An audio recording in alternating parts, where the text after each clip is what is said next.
El programa Hoy No Circula ha resultado un fracaso, pero hay quien dice que el problema es mucho más profundo de lo que parece. Es producto de una mala planificación del gobierno sobre el desarrollo de las ciudades.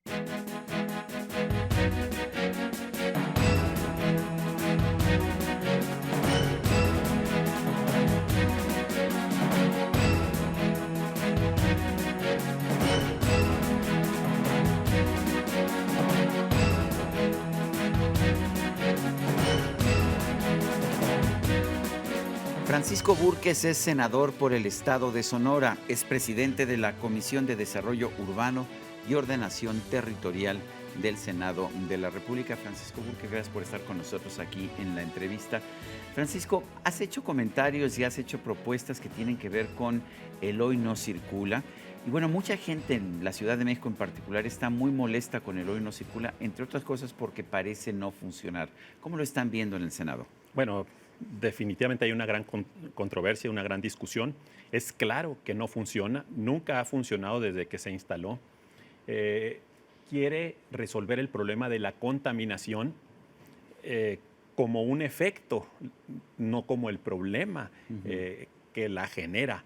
Es tratar de resolver un síntoma más que la propia enfermedad. Exactamente, pero además es un síntoma que lo quiere curar alguien que no entiende que la ciudad es un ecosistema, que es un ecosistema dinámico y que está construido por las decisiones diarias de los millones de habitantes de esta metrópoli. También el problema es que se quiere curar con una aspirina. El Hoy No Circula solamente tiene la posibilidad, en el mejor de los casos, de atender el 7% del problema de la contaminación, porque los vehículos privados de trabajo o no generan el 30% de la contaminación en su total. Y si sacamos el 20% de los autos con un alto costo social y económico para las familias, solamente estaríamos atendiendo, en el mejor de los casos, si funcionara perfectamente bien, el 7% del problema. Pero no hemos visto ni siquiera una reducción del 7%. De hecho, hemos visto un incremento en la contaminación. ¿Ha sido casualidad o hay una consecuencia? Es claro que las personas utilizan el automóvil porque lo necesitan. Y también porque el modelo urbano que se estableció desde hace décadas en México y en muchas partes del mundo hizo que las ciudades se diseñaran para el automóvil. Entonces, cuando se quiere retirar y prohibir el uso del automóvil, pues las personas, por instinto de supervivencia, buscan otras alternativas. Y entonces el coeficiente de utilización de los vehículos, porque circulan 5.5 millones de vehículos, pero hay registrados 7 millones. Y el auto que se usaba de vez en cuando, pues se saca y se utiliza. También el mismo auto hace más recorridos. En fin, a fin de cuentas es prácticamente imperceptible, y te lo dicen los expertos, te lo dicen los expertos del UNAM, de la Universidad de Michigan, del Banco Mundial, que han hecho estudios al respecto, que no funciona. ¿Qué está fallando en el proceso de decisión? Tenemos una comisión de la megalópolis que supuestamente tiene asesorías de algunos científicos importantes. ¿Cómo es posible que no se den cuenta? Porque, mira, el modelo urbano que tenemos es el causante del problema. Es un modelo urbano que se impuso desde el gobierno, alejando los centros de trabajo, los servicios de donde vivía la gente. Bueno, hay gente que tiene que trasladarse 2, 3 horas para llegar a trabajar o más incluso. Sí, las regulaciones que impone la ley de uso de suelo hizo que prácticamente los pobres, los más pobres especialmente, se fueran a la periferia.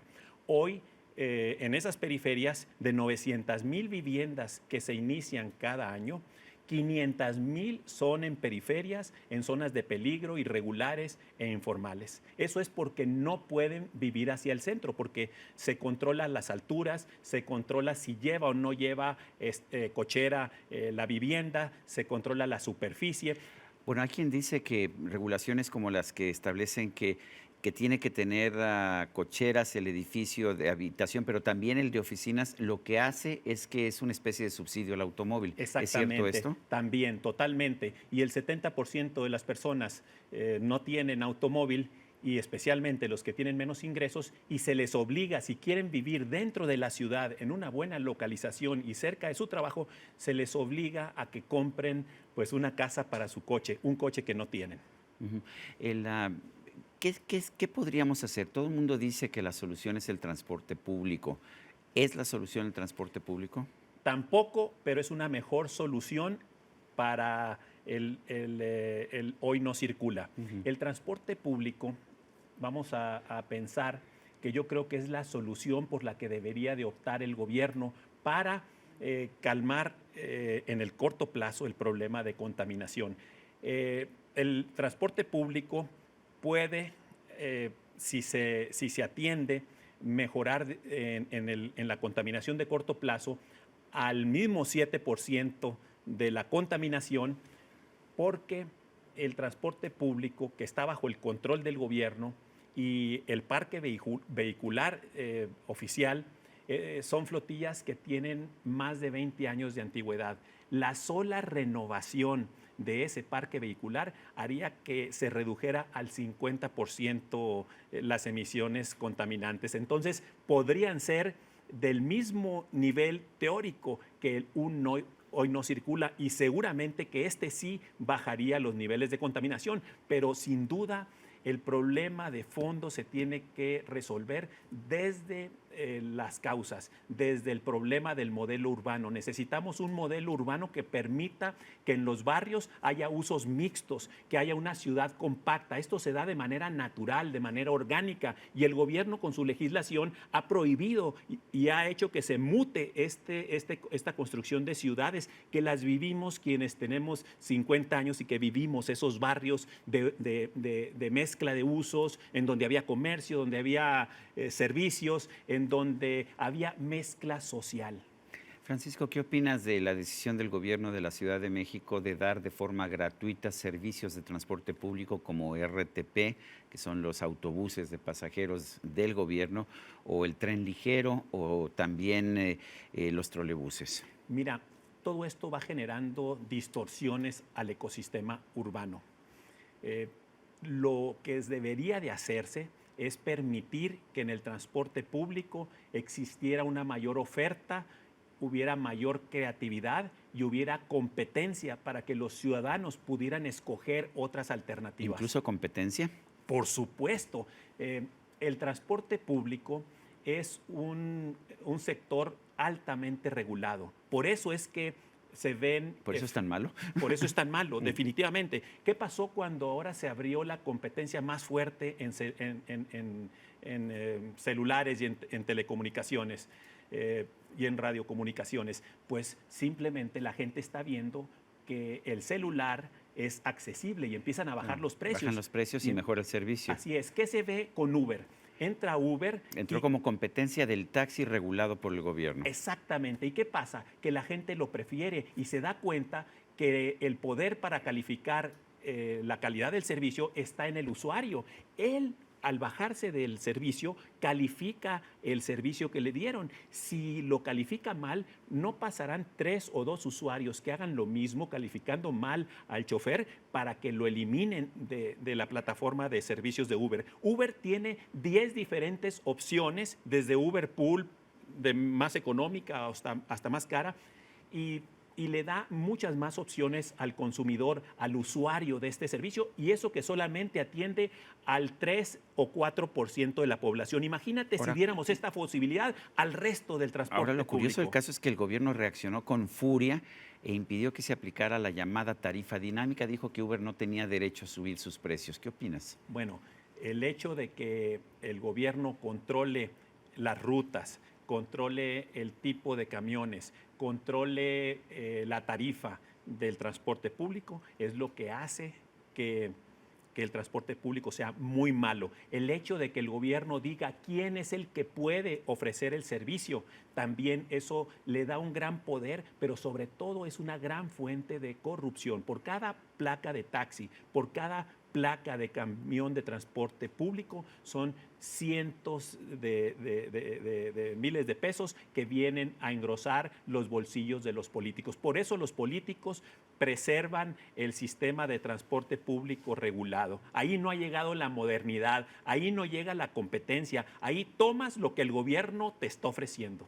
Francisco, decías que el transporte público es una solución, pero no es la solución. ¿Cuál sería la solución? La solución es permitir que el modelo urbano se adapte a las necesidades, gustos y capacidades de cada persona.